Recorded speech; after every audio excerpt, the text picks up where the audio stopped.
Grow your own, eat your own. It's not hard, you can do it. Grow your own, eat your own. It's not hard, you can do it. Yeah, yeah. Yeah, yeah. Hey everybody, Lady Cheryl here. And I'm Bria. I'm Brian, and we're gonna help the mama today. All right, so they're gonna help me make this video. So the reason why I'm making this introduction now is because it is too hot outside, guys.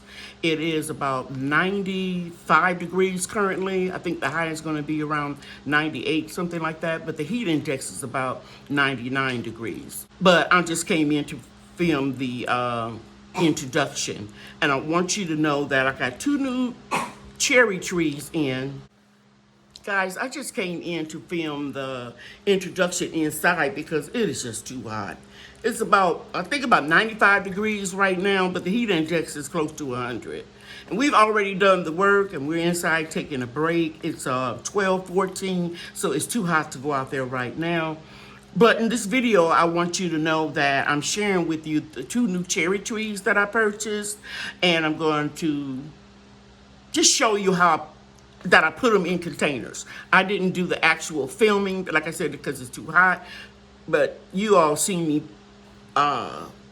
show you step by step how to grow a tree in a container. And the reason why I'm putting the cherry trees in containers is because cherry trees don't like to have wet feet. And I need to watch them the first couple of years and get them through the rainy season that we have in North Texas. And then I'll put them in a raised bed and I'll show you in the video where I plan to put them in the future. I decided to try to utilize every free available space in my food forest that I can. And I found an area close to the shed that I'm not using right now that will be later turned into Cheryl's she shed. And weeds keep popping up through the wood chips.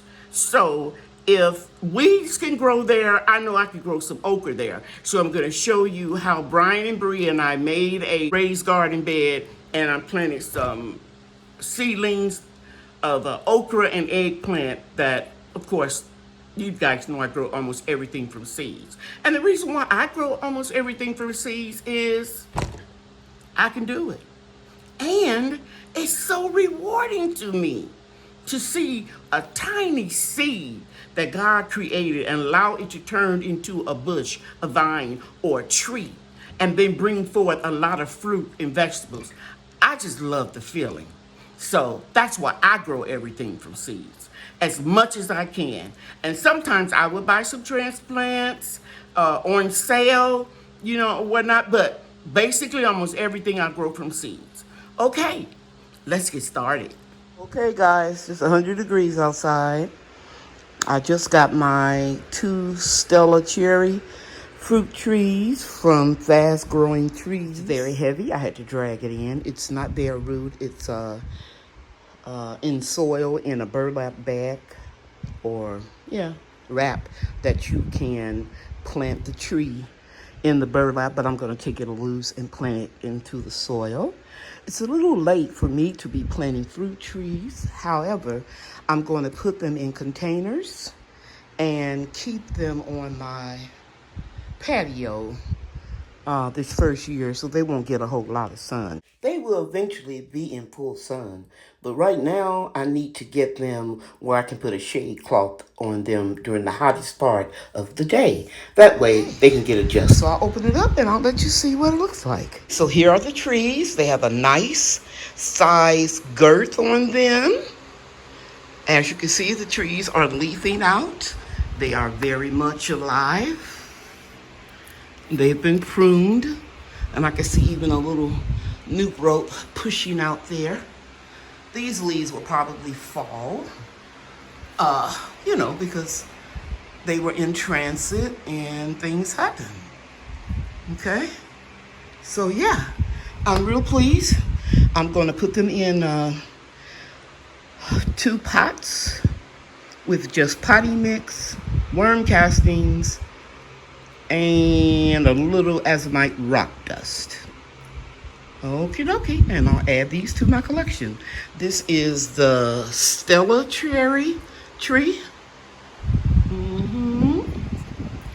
And this will complement very nicely my Rainier Cherry and Windsor Sweet Cherry. I've done my research. I only needed one Stella, but I like the way they looked. And in order to get free shipping, I thought I would order another one. That way, these are self-fertile. I'll get cherries off of these regardless if they pollinate the other two or not. And I was watching my internet nephew, Broke Farmer 76. And I saw him potting up his tree, and it looked real good, so I thought I'd buy one. He heard me say in a live that I had a Stella cherry tree, but I lost it in the big freeze of 2021. So yeah, I'm very happy with the trees that I got from Fast Growing Trees, and I usually order almost everything from Stark Brothers, but I'm not married to them.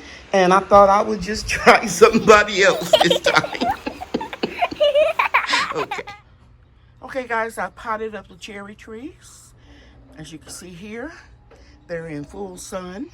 It's about 11:43.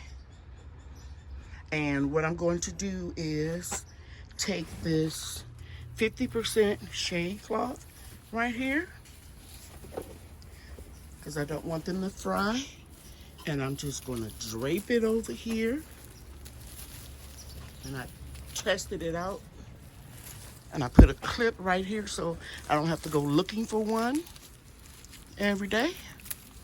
And I'm just going to clip it to this bamboo.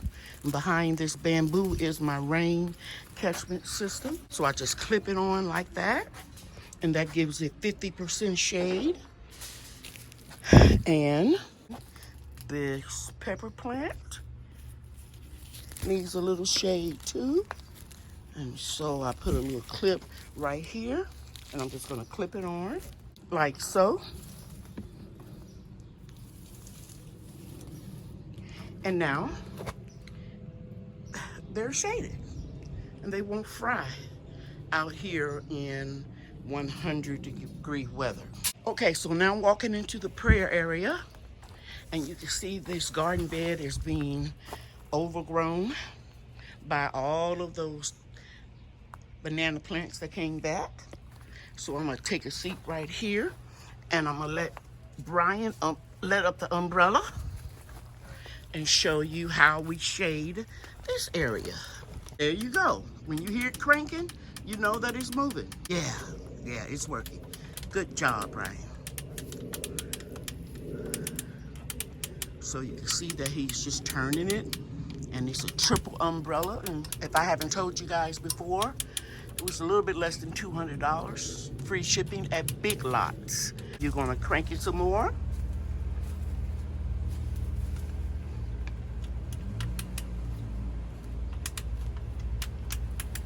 Okay, so that's pretty good. Now we're gonna let the umbrella up on the other side. Before Brian let that umbrella up, I want you to see how the citrus trees are doing. They're doing very well. And this milkweed is suffering. I water it every day. It's just so hot. I'm gonna do two things, Brian. Every time I let up this umbrella, the soursop tree and the calamandan tree keeps getting stuck in the umbrella, and they are not going to fruit this year, so I'm going to take this opportunity and top it off some. I'm going to do that first. And let me just share this with you guys. I had my landscaper. Here are the load of concrete blocks that I purchased, and we put some all along in here. And this is what I'm going to put right here where these two beds are, and another bed that I'm making at the back of the shed, if it turns out. You got it? Mm-hmm. So I'm just going to take it right in here and take this middle branch out. Mm-hmm. And then I'm going to go over here. I'm going to do the same thing. Just take some of this off the top. Okay, so now I'm sitting up under the umbrella, the triple umbrella on this side of the house, of the patio. And you can see now all of my citrus trees are being shaded. Okay guys, here are my Texas Star Hibiscus, the red ones. This is the 4th year, and as you can see, they're about 14. No, it's not that tall. Maybe about 8 feet tall, maybe 7, I'm not sure. But they're leaning in my pathway again. So I'm gonna take these bungee cords and I'm going to secure them closer toward the center of the bed because they're leaning. And if you look real close right here, you'll see that they're beginning to bud. Hope you can see that. You certainly can see a lot at the top. Those little spiky things are the beginning of the flowers. They'll be here next week, and I'll bring them to you. Okay, so now you can see the owl is clear. And what I did was I just attached one cord to the steel post right there and just wrapped 2 of them together and hooked them to this tree. Now, this is not healthy for this tree. Okay, even though it has a lot of slag in here, I'm still going to put a T-post right down here. Just gotta find one. It's in the yard somewhere. Put it right here and then clip it so that it won't damage the methylene plum tree. And while over here looking for posts, which I found one, 2 of them back right over here, I moved my owl a little bit. Okay? You got to keep them moving. Birds don't come into my yard. If they do, they fly over very quickly. No fruit has been picked by birds yet. Only squirrels. Squirrels not afraid of that owl. A better view of those 1, 2, 3, 4 flowers. They're going to be the first to open up. The hummingbirds will be here. I'm telling you guys, I've seen them, but I never can capture them. Every time I try to pick up my phone, they go away. But I'm gonna walk around with my phone in my pocket this year so I can show you that the hummingbirds love the Red Texas Star Hibiscus. Okay, so that post is holding it pretty secure, and it should be fine. So this is the area where I decided that I'm gonna utilize this space. You see right here where you see the beginning of the bricks on either side. And I have some soil that I'm gonna use. Here is some compost. And this area leans down in a slope. And like I said, since I'm going to try to utilize all the space that I can, we won't be going in here until it's time to redo this shed. I'm just going to shovel the dirt, rake the dirt back over here from this compost, this soil. And yeah, because this is a really fertile area because they have a lot of wood chips over the years. I've started to put the wood chips on top of the cardboard. I just want you all to see how well Brian is working. He's digging the wood chips. And you can see they have been breaking down. I'm gonna go closer. Such a good job, such a good helper. And then after he does that, he's gonna smooth that cardboard down.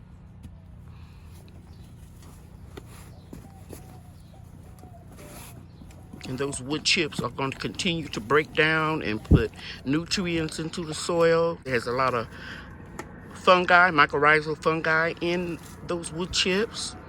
And we're just going to add this old compost. We put the freshly composted material up under the wood chips. And then we're going to spread 2 bags of Vigoro potting mix. And we'll be good to go. Then we'll go get our transplants. And this time of year, I think it's going to be okay for me to plant this in the ground because we're not going to get as much rain. Our rainy season is over. So I think it's going to work out fine. Okay, Brian, I think you did enough. You can smooth your cardboard down, please. Good job. Let's rake some of these wood chips over the edges of that cardboard. You can do it for me? Try not to hit the tree. Just push him. So now I'm showing you from a different angle how well that looks what Brian and I did. Okay, guys, the next thing we did was we encircled it with the bricks. We put down potting soil. This bed is not as deep as I want it to be, but I'm hoping that the very strong roots of the okra plant will dig down deep into the wood chips and pull up nutrients. There's no cardboard where the soil is. The cardboard is on the outskirts, as you can see here, where the wood chips are. But the soil itself is not sitting on any cardboard. Bria and Brian are scavenging around the food forest for more bricks, so we can put them on the ends, and so the soil won't be washed away.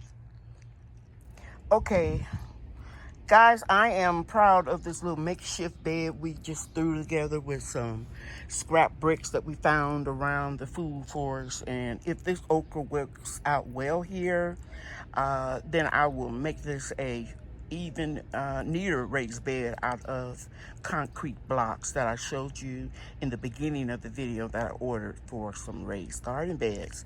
Brian and Bria worked very hard. They can do more than they think they can do. And I never have them straining or lifting up anything heavy or being in the sun too long. But they're inside having their lunch. And I just thought I'd wrap this video up and show you that I decided to make this a high density garden bed. And you guys know that I couldn't do this during the rainy season because it would just wash away. But right here I put an eggplant seedling in both corners, and then those two corners over there, and then I put 5 okra plants. And I hope that they do very well, and I'll be bringing you updates. And hopefully I can keep building up this low area, and I'm going to put more wood chips here to level this off. This is a temporary bed. We only put 1 bag of potting mix down and use the rest of it. The rest of it was compost. I am going to side dress everything with some black cow compost and azomite rock dust and worm castings later on. Maybe tomorrow because it's getting hot out here. I'm sitting in the shade, as you can see. But I still think it's enough sunlight here that this okra will grow. And then I wouldn't have to put a shade cloth on it like I have to do the other seedlings, because it has structures and trees all around it. Okay, I hope you enjoyed this video. You know, we appreciate you tuning into our channel very much. If you haven't already, please like and subscribe. I love you, and God loves you too. Bye now.